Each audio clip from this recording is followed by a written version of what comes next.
Our next conversation is going to be about how to manage your own finance, the personal finance side of things. And this one, you see, the other one, we were talking about how now to go and borrow money from a bank, and then you have the money. And then, at what point do you go and borrow the money?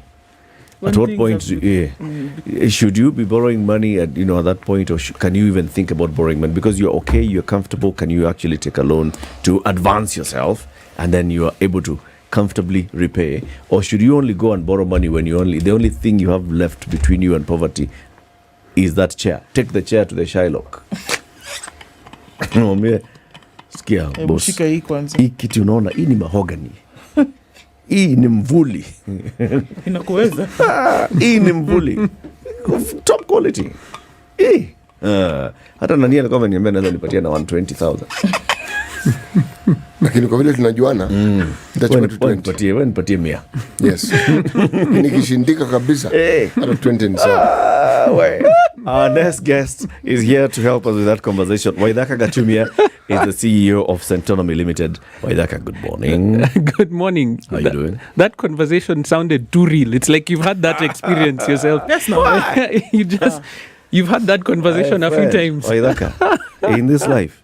There are many things. If it were not so, I would have told you.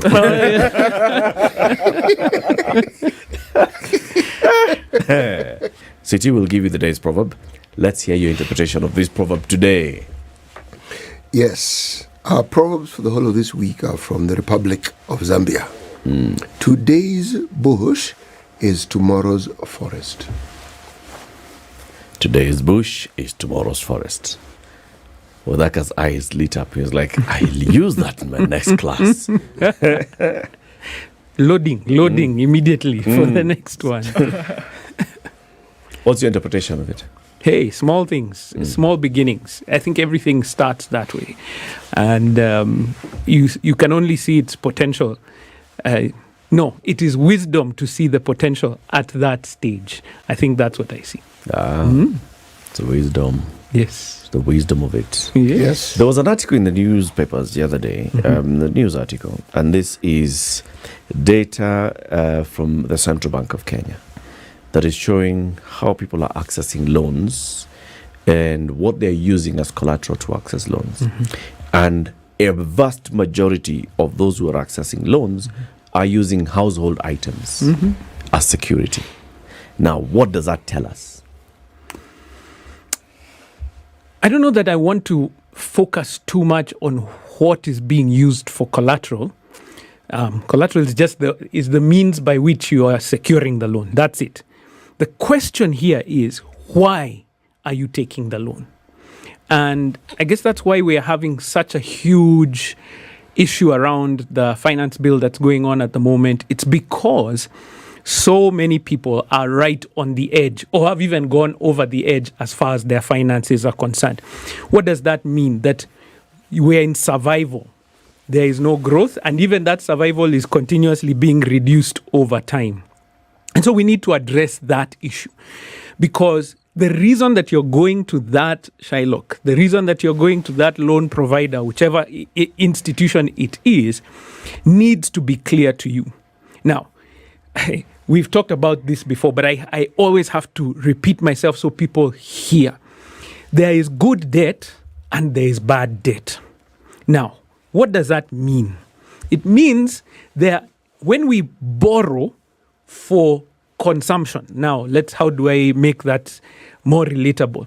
When I borrow for something that I am going to use for myself and not for growth, not when I borrow for something that is not going to put money in my pocket. I think that's the best way to look at it. If I borrow to buy something that will not put money in my pocket, but rather I use it for survival or even just for enjoyment, then I'm in danger. Why? Because in that transaction, I am losing money. Whereas if I borrow for an asset, and here, for those who, I'm in class, sorry, I apologize. For those who are in class and you're taking notes, an asset puts money in your pocket. So if I borrow for something that puts money in my pocket, I may be in that scenario gaining having borrowed. And that's where the issue is. So if you're borrowing to pay school fees, if you're borrowing to buy food, if you're borrowing to do things that are just going to take care of your current needs, there is danger in that because you're actually losing money. And that's what we need to address. Why are we at that level? If we address that, then these other issues of what we're using for collateral, those are other concerns that are there. Waithaka, did I hear you mention school fees? Yes. That's bad debt. It is because, okay, now, did I say school fees is bad? No. I did not say school fees is bad. I said debt for school fees is bad debt. Why? Because there is no financial return. And that's where we're going to struggle. There's no immediate financial return. There is no financial return, CET. There is no immediate financial Okay, give me which is the future return. Myself to school and you're being here as testimony of what I am saying. Okay, yes. Not all parents have money sitting waiting to pay fees. Correct. So they borrow through their SACCOs, they borrow through whatever means, and they pay. Yes. That school fees means the student gets to learn. Correct. When they study, eventually they get somewhere and they earn money. So correct. It is a return. Yes. Who earns the money? The student or the child earns the money. Yes. So it means the parent no longer has a dependent. Okay. Okay? Yes. But does the parent get money from that? Yes, they do. How do they get it? They get money because this particular child, the moment the expenditure that you previously had no longer exists. Yes. So that is money now that is coming back to you. Yes. I like your thinking, but I think I got in a lot of trouble the last time a few times back that I was here, and I was seated right where you are. And I shouted about this issue of expecting your children to take care of you in retirement because you said you made that investment, and you should have seen the number of comments of people calling in and writing in and saying this thing is true. It is such a heavy burden, and for many people it is not. What about the individual who borrows to send themselves to school and then eventually gets a job? Yes. And then or starts a business? So here's what I think we need. It's a definition issue. Yeah. I am not saying that borrowing to go to school or to send your children to school is a bad thing. I didn't say that. I said that the debt is bad. Why? Because you are losing financially. What does that mean? You're paying more than let me explain. At that point. The school fees, let's say, as the example, let's say is 100,000 in a year. Okay? But because you borrowed, you're paying 100,000 plus what? Interest. So you've paid more than what that school fees is actually worth today. And the potential return that it is so well bringing up is not guaranteed. And we don't know when it will come back There's to you. something called opportunity cost. Correct, yes. And it's a term you understand very well. Yes. I didn't mention that the children then become your insurance. No, that's not what I was saying. I am simply saying at some point that investment will cease to be a direct cost to you. Correct. Okay? Now, investments don't necessarily have to give you money for them to be worthwhile. Yes. There's something called satisfaction. Yes. Okay?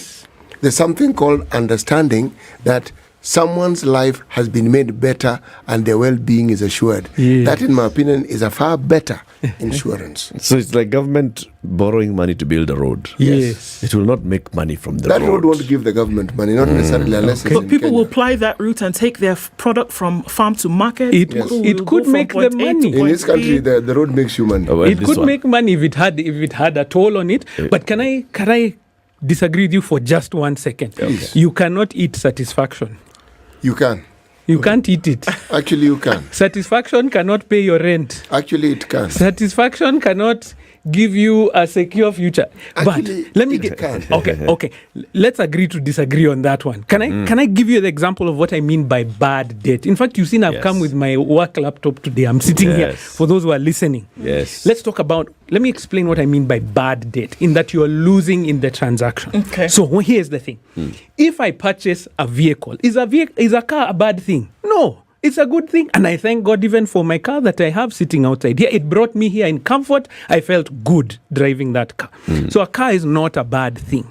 However, if I borrow to buy that car, here's the transaction. Let's say I borrowed 1.8 million. Okay. Today. I'm doing an actual transaction here. 1.8 million. What kind of car will I get for 1.8 million? You can type in the chat. What do you think 1.8 will give you? Man. Like a Toyota, which one? It's not a big one. It's a small, like Toyota Auris. Sour. Feel that level. Yeah. So at 19%, which is around what the banks are giving you right now. 19%. 19%. Okay. Yes. Per year for 5 years. Here's what you'll be paying. Every month you'll be paying 46,000 for 60 months. Guess how much interest you'll pay over that period of time. Just take a guess before I give you the answer. How much do you think you'll pay in interest over that period? You borrowed 1.8 million. Over 5 years. Yes. That's 6 months. Yes. And a 19% annual interest rate. $1 million. Right on the dot. So, you paid $1 million in what? In interest. So, how much did you pay for this car? 1.8. 2.8 million for a car that when you bought it was worth how much? 1.8. Now, you own it 5 years later. Yay. How much is it worth? I want to sell that car today. How much is it worth? 1.5. If you are lucky. If you are lucky. Maintained it well. You mean one owner, female driver, all those things. In Parkland. clean vehicle. Yes. Do you see that in this transaction, financially, you have lost? Now, in agreement with UCT, while you drove it, you felt good. Yeah. While you drove it, you felt comfortable. While you drove it, it gave you a status, isn't it? But financially, you have paid more than it's worth.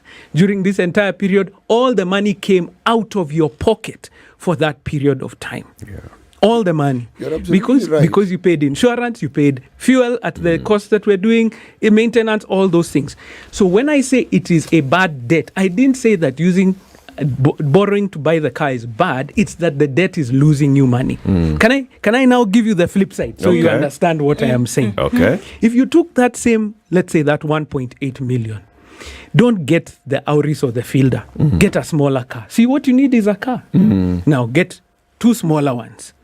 Take one, put it on the road. Get a driver for yourself. Get them to go and do all these taxi businesses that are out here. Now, do you see, there's one car that is helping you pay your loan. It has actually become an asset because in that scenario, you have money coming where? Into your pocket. But the issue that we have is that most of the time when we borrow for things that take money out of our pocket. And if we don't address that issue, no matter what we talk about collateral and all these other things, we're going to find ourselves in trouble. So often it means that we are spending beyond what we have. Now, can you do it on a manageable level? Yes. But the issue is that for many people, in fact, that's why we are called into many organizations as Centonomy, we are called to go and train people. Why? Because the HR is having a look and seeing these guys have maxed out their salaries to the maximum. And now, because they have maxed out their salaries, the 2/3. They have maxed out now because they can't borrow anymore. They have to go to Shylocks. Yeah. So if we don't get our personal finance in order, this debt crisis will continue to be part of our lives. Why do you think people are borrowing to like the levels? Like this, yeah, because it's not fairy tale stuff. This is the reality. We are borrowing to buy cars. Yeah, this is true. But then also borrowing to buy food. Yeah. Why? So there are 2 levels, and I'm going to speak about them. And every time I come, I have to do this. In this country, we have people who are at or near absolute poverty, where food is the actual concern. At that level, let me tell you this, and I say it every time I come. Please, if you have a relative or friend, if you have people in that space who are struggling literally to eat, please support them. Give them help. Don't loan them. We need to support one another. We need to build businesses that are going to employ these people. At that level, I can't hold it against somebody who's trying to survive, who has to borrow. If you look at your child and they're hungry and you wonder, this chair, that mahogany that we're talking about, let's go get it. Let's go get a loan to feed our children. I never blame such a person. But I encourage them, can we find something else to be able to build? Can I talk about the second group of people? Yep. The Kenyan middle class. The 1.8 car. The 1.8 car guy. what it often means is this person is trying to live and show other people that I am doing better than I actually am. No, Waithaka. No. This person is qualifies for this loan. Okay? Correct. The 2/3 maneno has been calculated. Yes. And actually, they can afford to Yes. take the loan. Yes. So they're not living outside or beyond their means. They're living within their means. They're What do you living within the mean? means that they can pay monthly for that car. What do you mean by they can afford? So here's the key. Yeah. As an employee, for example, what this money is supposed to do for you is supposed to take care of your current needs and your future needs. And here is the issue.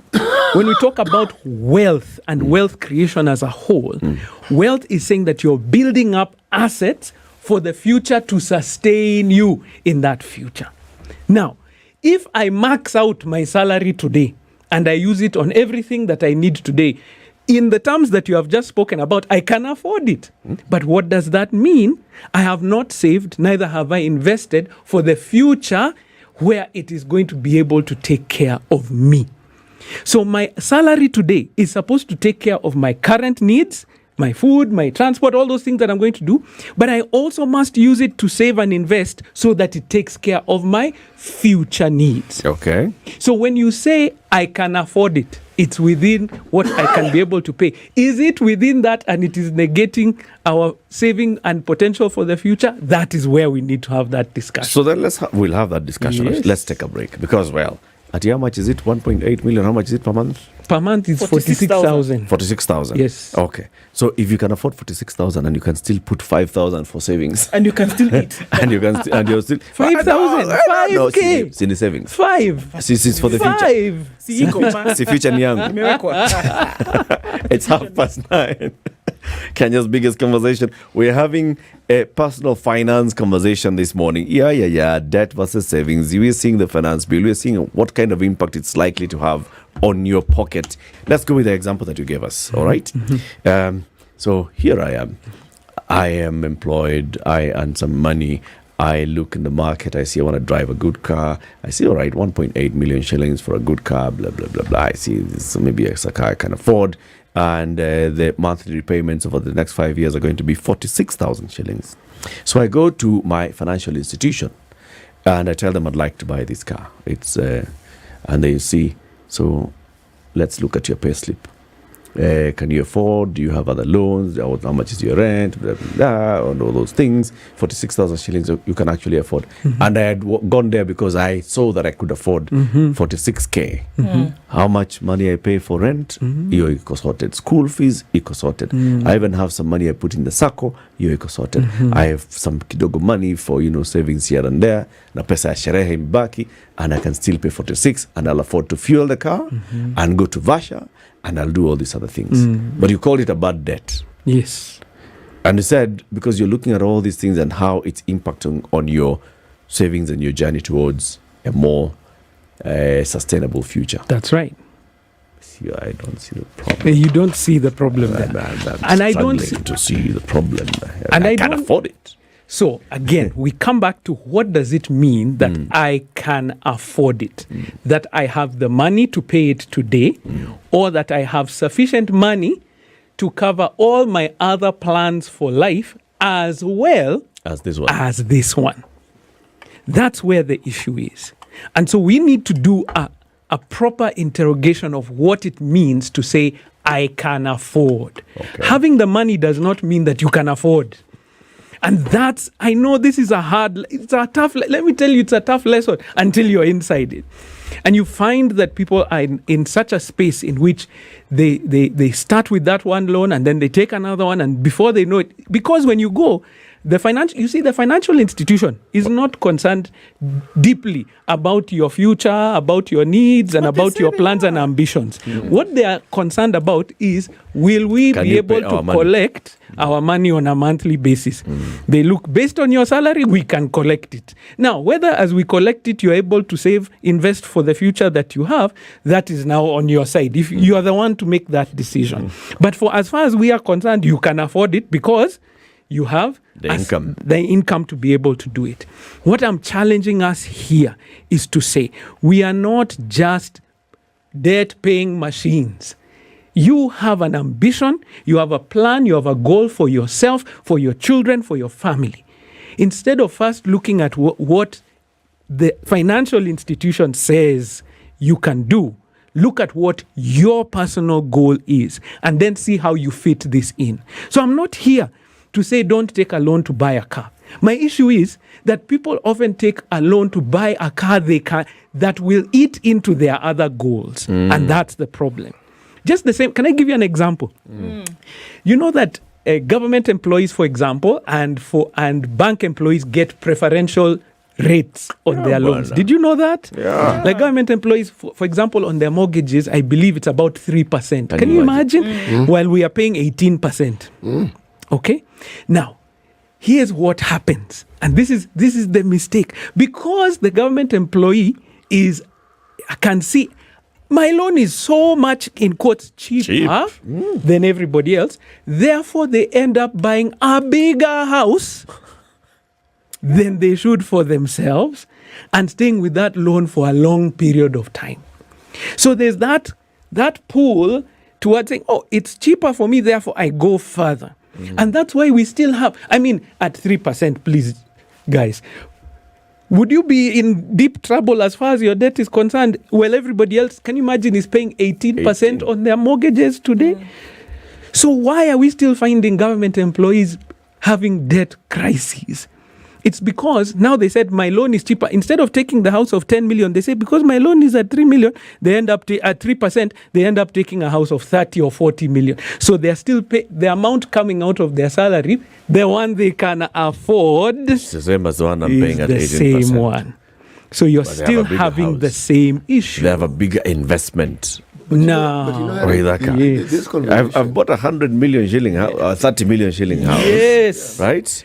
Because I am only paying at 3%. Yes. This other guy called Eric Yeah. has a 10 million shilling house. Yes. Because he's charging 18%. I have a bigger house, I have a more valuable property. But then this conversation, if you look at the number of Kenyans, the percentage of Kenyans who have mortgages, it's a percentage that statistically is almost irrelevant. If you look at the number of Kenyans who actually even have these so-called bank accounts and even save, see, the reality of our situation, what Brother Waithaka is preaching here is the ideal situation that we should all aim for. But certain things need to be constant. Like Healthcare, education. There needs to be a semblance of stability where you, the person who's earning money, can take certain things for granted. Then even that saving that you talk about. So the best way we save is through SACCOs, because through the SACCO you can then borrow against the very thing that you have. So in actual reality, what you've saved is already leveraged.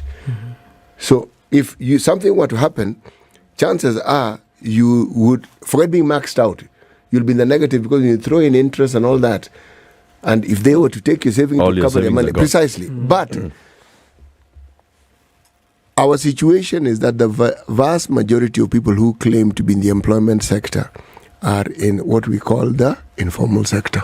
Okay? And it isn't, they would wish to do the very things you're saying. But are they able to? If we look at our reality, can they actually do that? Yes. How about those that are able to and they're doing it? Are they doing it right? And that's why I'm here. Because listen to this. If we have a section of our economy that is beginning to do things right, and we are seeing the result of it, let me tell you, wealth is a good thing. Why? Because here I can see CT. You know, CT is an employer. And if CT is doing well, he can employ even more people in his house. Yeah. Right now, he has probably somebody who's doing his garden. CT has a guard at his gate. CT has a maid in his house. I don't know if he has a driver. I didn't see anyone waiting outside here to drive your car. Wealth is a... What does it need to look like for you to understand that? No, I'm just saying. All I'm saying is I'm making assumptions. Wealth is a good thing. And what you can see is that wealth, even within the economy, begins to circulate. Why? What does that mean? If I have money in my pocket, I'll stop by a coffee shop down here and get myself a coffee. What does that mean? In that coffee shop, we have 4 or 5 young people who have been employed to buy that coffee. So when we're having this discussion, City, I do understand, and I, if you remember, I said a couple of minutes ago, we have Kenyans who are struggling, and that one, there are many different areas that we have to do. We help one another, we support one another. That's why we get aid and all those other things that we've discussed. But in this same country, we have one of the fastest growing middle classes that we have. That's why we're being called now a middle income economy. I am just saying it is happening. How do you know? Look around you. So maybe it's not happening. Is it real or artificial? It's not happening at the speed that hopefully that we think about, but for sure, when you're on the roads, how much traffic do you see? Where did that money come from to buy those cars? The number of cars, or is the size of our roads? I am saying there are more people driving cars now than when I started driving. There are more people who are employed today than we are. Now, the issue is that we're not building enough jobs at the speed that we have. What I hear you, Waithaka, to be saying is that even as we now, those things that are showing us, like we have a growing and a budging middle class, right? The risk here is that it's all show, because many of those people are not doing things the right way. They are making the wrong financial choices, and we end up seeing big houses coming up, we end up seeing big cars on the road, we end up seeing all those things, and then we come back to what City always keeps saying, one paycheck away from losing all those things, because, and that's why that's why you're saying what you're saying. Yes, you did not think about the future. You were thinking about the today. I bought because I can do 3%. Yeah. Take the bigger house. What's wrong with taking the bigger house? So, what therefore is an asset? So, can I give you what I mean by this? Oh, this one I am going to. Oh, please bear with me, people, as you listen. Your house, if you live in it, is not an asset in the way that you think. Because living in your own home is not free. In fact, if you own your own home, it costs you money to live there. And that's something that we need to begin to understand. Waithaka, where do you want people to live? I want them to live in... Here's my issue, Ndu. I want you to live in your own home. I bought my own house. Listen carefully. But I should not live in it. Listen carefully. I want you to live in your own home, but I don't want you to be comfortable yet. Okay. I want you to make sure that you have other assets that pay you to live comfortably in your own home. Why do I say this? Because we train retirees. And this is the one thing that is the toughest thing. I spent my whole life, this is retirees speaking to me, I spent my whole life paying off this mortgage. I own this home, but now I'm here and I don't have money to go to the supermarket. But I'm living in my home. Millions of shillings worth. I cannot buy food in the supermarket. The car that I used to drive sits outside my house. I cannot drive it anymore because I don't have fuel to drive that car. So is the house a bad thing? No. But the house in and of itself is not financial freedom. When I talk about assets, please take this, those who are listening to me. Assets do what? Put money where? In your pocket. The more assets you have, the wealthier you are. What if the asset retains money in your pocket? So my house, because I am living in this house of mine that I bought with my own money, Waithaka, I am now no longer paying rent. You are not paying rent. So I'm not removing money from my pocket. For what? For rent. For rent. I am retaining rent money in my pocket. That is correct. But now you own your own home. Yes. Don't you pay land rates on that in most counties? Pesa kidogo. Pesa kidogo ukiwa nayo. Here it is. Okay. You pay land rates on it. Land rates, do you have a landlord when your faucet breaks? Or there's an issue with the flooring? Or floods come? Do you have a landlord to call? Who is the one to do it? So when I'm talking about a retiree, please remember many times they don't have sufficient income to sustain that place. So what would you have people do?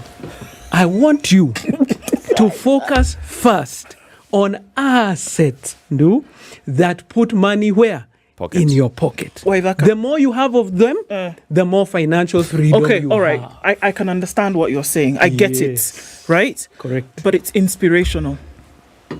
Aspiration. It's no, it's inspirational. As in, you can say, yeah, I want you to Yes. have assets. It's I'm very inspiring. It's inspirational. very inspirational. It is also aspirational because people would want to get there. But the reality of the situation, and we're not just trying to be Debbie Downers and say, oh, well, woe unto me, it's raining and life is terrible. But the truth of the matter is that things today are quite difficult.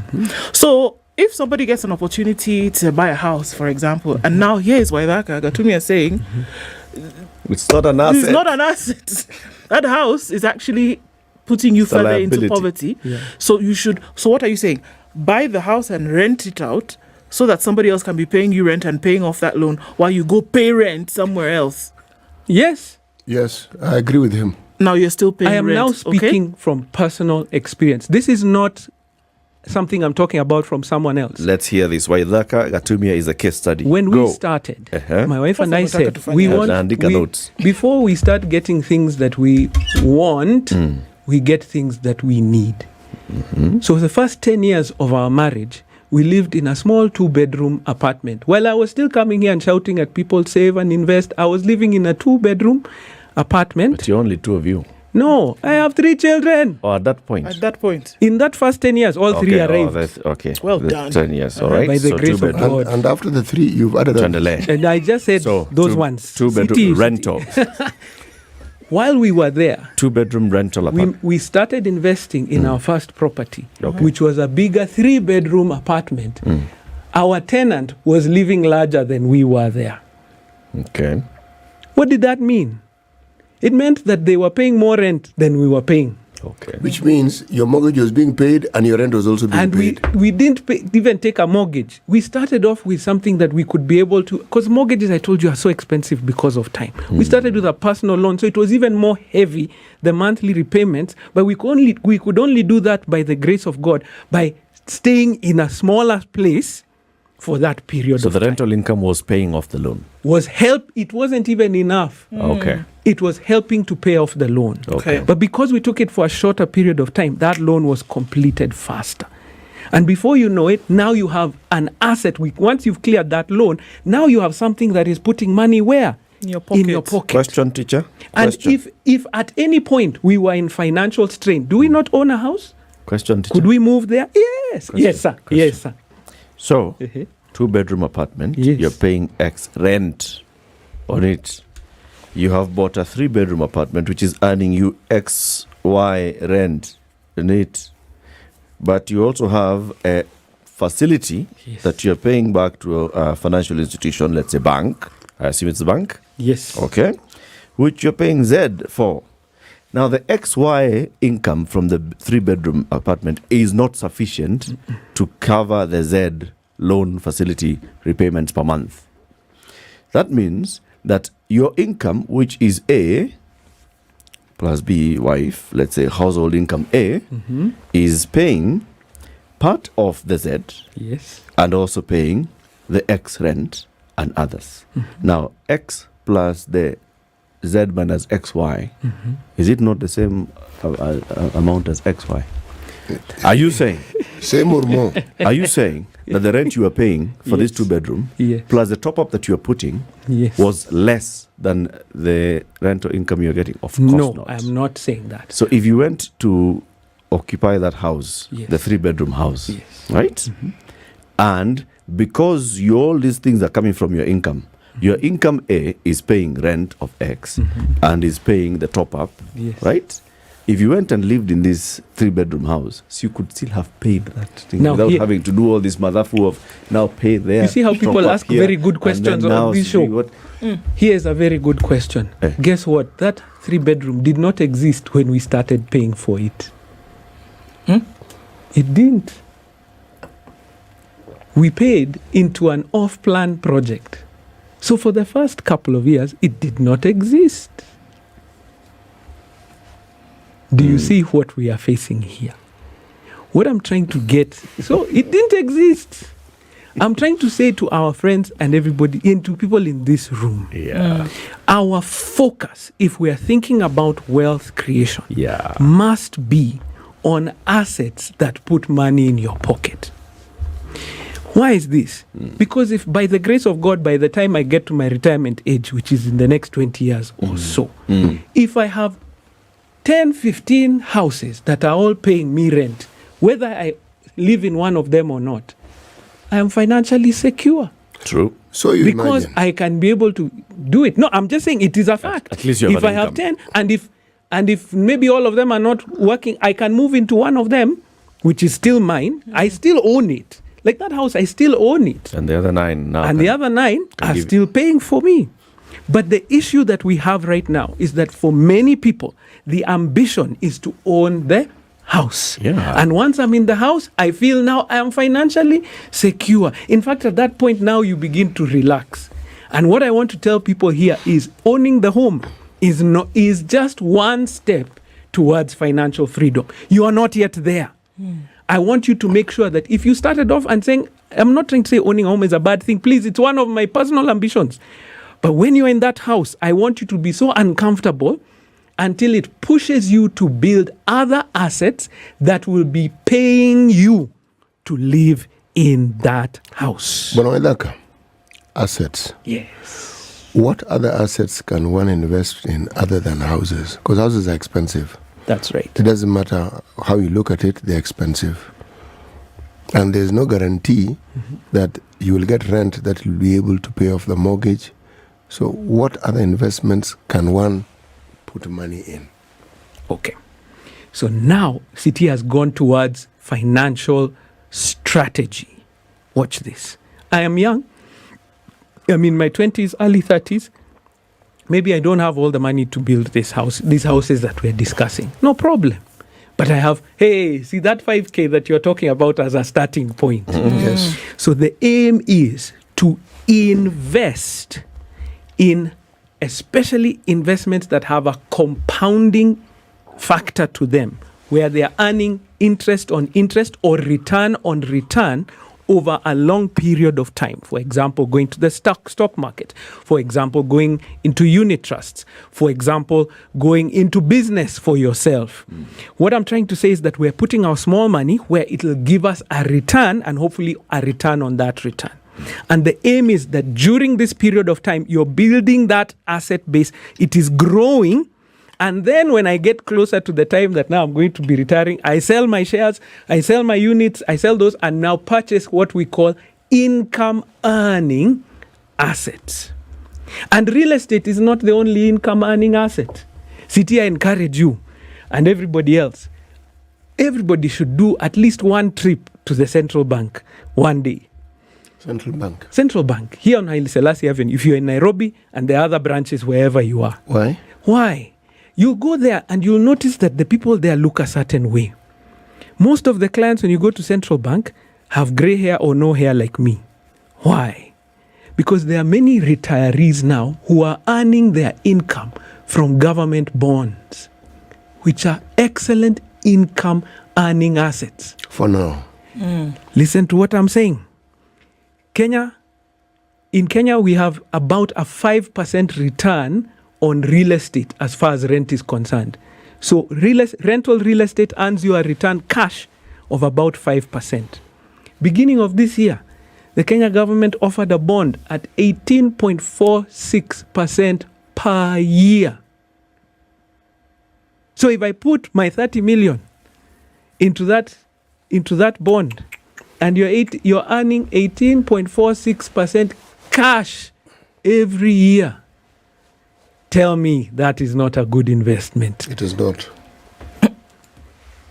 Or you just follow instructions, right? No, he has asked, He has and I'm asked you to saying say it it. is It's not. That's I'm why I said telling it's still him. following Tell me instructions. why. Why do you think so? I think he's being facetious. No, I'm not No, being I'm waiting. facetious. I'm Why, waiting to hear City? from You you. see- Yes, City, go ahead. You see, the assumption is this. See, you put your money in a bond, it means the government is borrowing from you. Correct. And they're paying you this interest. Correct. My first suspicion is, why is the government paying me so much interest to begin with?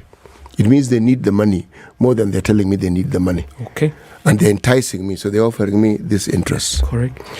Now, if it's a government like ours that has more loans than they can count, there's always this lingering fear that they might default on their loans. Correct. If they default on their loans, then we will have a problem because the value of those bonds will go down drastically. So this interest that I'm looking forward to may not even exist. Case in point, Ghana. Okay. Okay. So let me make a response to that argument. So first of all, and I have to be clear about this, listen to this carefully, there is no investment on earth without risk. Talk to anybody right now who, in this city of ours, who owned million dollar, not even shilling houses, who are still flooded today. Could they foresee that risk? So is real estate 100% guaranteed? No. Is government bonds 100% guaranteed? No. If anyone can tell me of 100% guaranteed investment, then here's the thing. There is zero on this planet called Earth. In Kenya, there's a 100% guarantee investment on land. Again, it is not. Why? If we can go back into the history, you will find how many land cases that people bought thinking that they were there. People bought, and then what is it called? This sewage treatment plant comes next to your place and your value of land goes down. Even that can be lost. Hey, people bought land and then what is it called? The landslide happened on your piece of property and suddenly there's a river in the middle of it. It is not 100% guarantee. And so if you invest only based on the level of guarantee, you're making a mistake. On this earth, there is zero investment without risk. So invest. Because you don't know. It was a risk to get in your car, into your matatu, to go to work. There's a risk. But you take it because of the potential return. And so, CT, I agree with you in this. Don't put all your eggs in one basket. In one hand. So when you think about your investments, especially in retirement, you're going to be in one hand. You can have, the aim is to have a little bit of real estate, some government bonds, a business somewhere. What we're trying to say is aim to have what? Income earning assets. Because in that is your financial freedom. That's the takeout. That's it. That's the takeout. Yes. You have to tell us how to get there. It starts with that 5K monthly.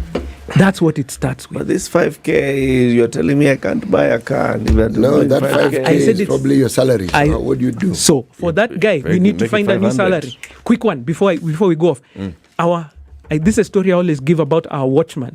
When I was in that 2-bedroom apartment, that watchman used to earn minimum wage for watchmen about 13,000 a month.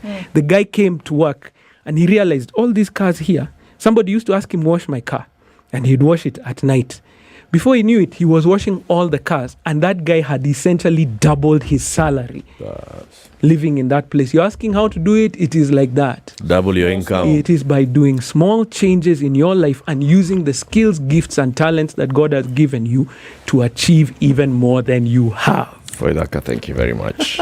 It's different from telling us started with one bean. And now you run a restaurant. One egg. Yeah, one egg. But it starts. It always starts with the shrub that then becomes a forest. This is the Situation Room, the only way to start your day.